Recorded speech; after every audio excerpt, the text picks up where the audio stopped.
एक गांव में राजू और मुन्ना नाम के दो लड़के रहते थे। अरे मुन्ना, तुम क्या रोज आने जाने वाली लड़कियों को छेड़ते रहते हो? किसी दिन तुम बहुत बड़ी मुसीबत में फंस जाओगे। अरे दोस्त, तुम क्या जानो लड़कियां क्या होती हैं? कितना मजा आता है छेड़ने में। अरे भाई, मुझे ये मजा नहीं चाहिए। मैं तो बस तुम्हारे भले के लिए बोल रहा था। तभी वहाँ से लड़की गुजरती है और मुन्ना उसे भी छेड़ने लगता है। अरे कहाँ जा रहे हो? हम भी खड़े हैं राहों में, हमें भी साथ ले लो। अरे तेरे घर माँ बहन नहीं है? जब देखो आती जाती लड़कियों को छेड़ता रहता है। मैडम, माँ और बहन तो है, बस आप नहीं हो। अभी ठहर, तुझे बताती हूँ। आज तेरे 2 हाथ लगा ही देती हूँ। ठहर जा, तेरा नास मिटे, तेरी अच्छी सी पिटाई होगी, तभी तू सुधरेगा। अबे बोला था ना पिटेगा, अब भाग। फिर दोनों वहाँ से भाग जाते हैं। दोनों भागते भागते गांव के बाहर नदी के पास पहुँचते हैं। अबे रुक जा, थक गया हूँ। हाँ यार, मैं भी। रुक, मैं टॉयलेट करके आता हूँ। ठीक है, लेकिन वहाँ पे पीपल का पेड़ है, वहाँ मत करना। दादाजी कहते थे कि किसी किसी पेड़ पे चुड़ैल का साया होता है। अबे यार, पेड़ पे चुड़ैल।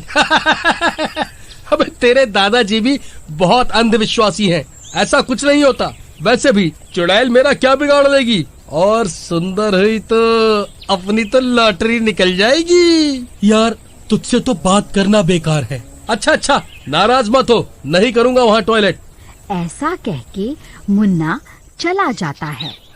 ये राजू तो बहुत अंधविश्वासी है। पेड़ के नीचे टॉयलेट करने से चुड़ैल आती है। अब तो टॉयलेट करूँगा, फिर बताऊंगा ऐसा कुछ नहीं होता। ऐसा कह के मुन्ना टॉयलेट करने लगता है और ऊपर से एक चुड़ैल झांकने लगती है और सोचती है, क्या शिकार आया है। बड़ा ही सुंदर और ताकतवर लड़का है, इसके शरीर में घुस जाती हूँ। देखा, टॉयलेट भी हो गया और कोई आया भी नहीं। तभी वह पलटता है और उसके पीछे एक खूबसूरत लड़की खड़ी होती है। अरे, आप कौन हैं और मेरे पीछे क्यों खड़ी हैं? मुझे तुम बहुत अच्छे लगे राजा, मुझे भी साथ ले चलो अपने। अरे नहीं, मैं तो तुम्हें जानता भी नहीं, ऐसे कैसे ले चलूं? तुम यहाँ से नहीं जा सकते मेरे बगैर, और साथ तो मैं जाऊंगी ही, सीधी तरह नहीं तो जबरदस्ती ही सही। ऐसा कहके वो चुड़ैल अपनी असली रूप में आ जाती है। बाप रे, ये तो चुड़ैल है। कमबख्त मारा राजू सही कह रहा था। अब क्या करूं? ऐसा कहके वो वहाँ से भागता है, परंतु चुड़ैल उसे रास्ते में ही रोक लेती है। डार्लिंग, मैं तो साथ ही जाऊंगी, पर लगता है मुझे तुम्हारे साथ टेढ़ा ही होना पड़ेगा। तुम सीधी तरह से नहीं मानोगे। ऐसा कहके वो चुड़ैल मुन्ना के शरीर में प्रवेश कर जाती है। उधर काफी देर इंतजार करने के बाद राजू मुन्ना को ढूंढते हुए वहीं आ जाता है। अबे, क्या टंकी खाली कर रहा था? इतना टाइम लगा दिया। अबे भाई, बोलेगा कुछ या नहीं? वहीं चुड़ैल सोचती है, क्या सुंदर लड़का है, और ऐसा सोच के वो राजू को छूने की कोशिश करती है। हट यार, क्या मजाक कर रहा है? चल, अब रात हो रही है। अरे मुन्ना, ओ मुन्ना। अबे कहाँ है यार? अबे ये लड़कियों के कपड़े में क्यों आया है? शहर के सारे लड़के पीछे पड़ जाएंगे। आज तो मैं ऐसे ही घूमूंगा। तुझे आना है तो आजा, नहीं तो मैं अकेला चला। ठीक है भाई, चलो। तभी वहाँ से एक आदमी गुजरता है और मुन्ना रूपी चुड़ैल उसे देखकर छेड़ते हुए बोलती है, अरे राजा, क्या मस्त लग रहे हो, हमें भी साथ में ले लो। अबे पागल है क्या? जो आदमी होकर आदमियों को ही छेड़ रहा है। पहले लड़कियों को छेड़ता था, अब लड़कों को भी। ज्यादा मजाक किया तो यहीं पिटेगा। अबे आदमी होगा तू, मैं तो औरत हूँ। अरे भाई साहब, इसकी तो मजाक करने की आदत है, आप बुरा ना मानो। इसको समझा लो, नहीं तो इसके दांत तोड़ दूंगा।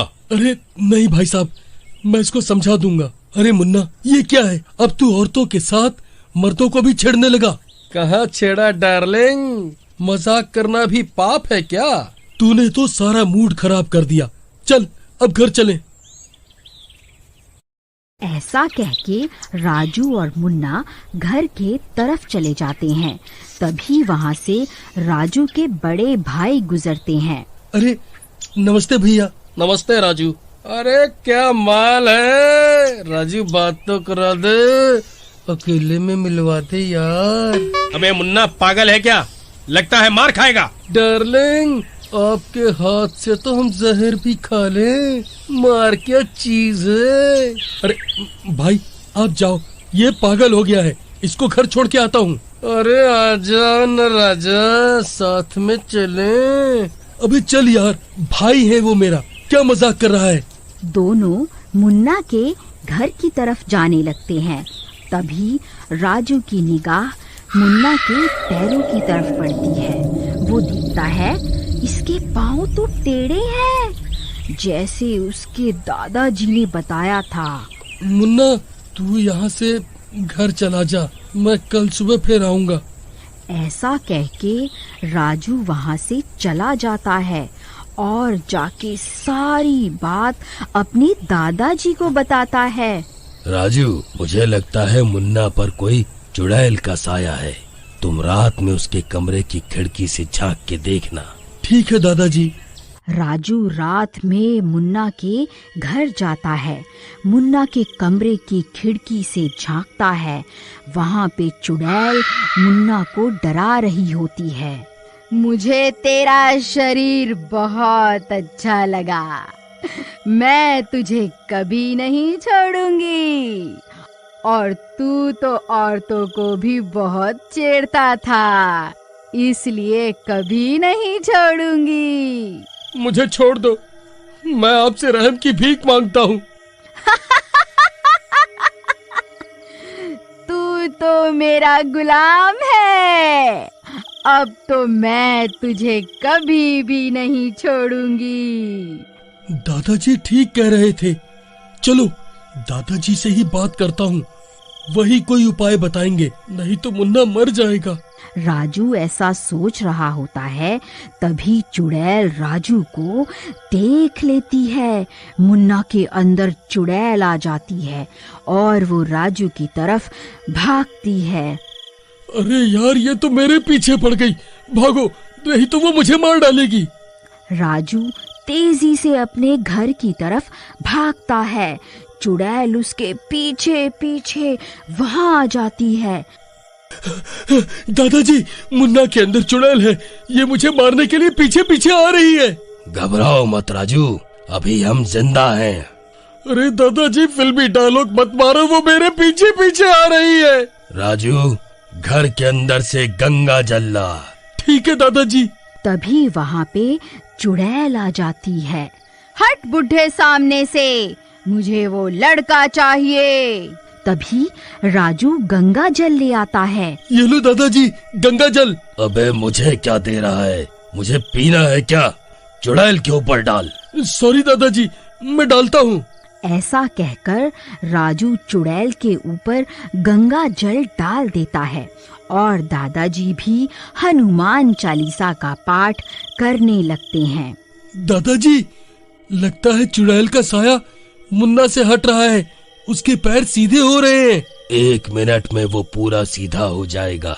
बजरंग बली तो अच्छे अच्छे को सीधा कर देते हैं। तभी वो चुड़ैल तड़पने लगती है। ए मूर्ख इंसान, ये तूने क्या कर दिया? नहीं नहीं, ऐसा नहीं हो सकता। अरे मर गई रे, ये मुझे क्या हो रहा है? फिर देखते ही देखते वह चुड़ैल भी जलने लगती है और कुछ ही देर में जलकर राख हो जाती है। फिर इस तरह गांव वालों को उस चुड़ैल से छुटकारा मिल जाता है और एक बार फिर से अच्छाई की जीत होती है।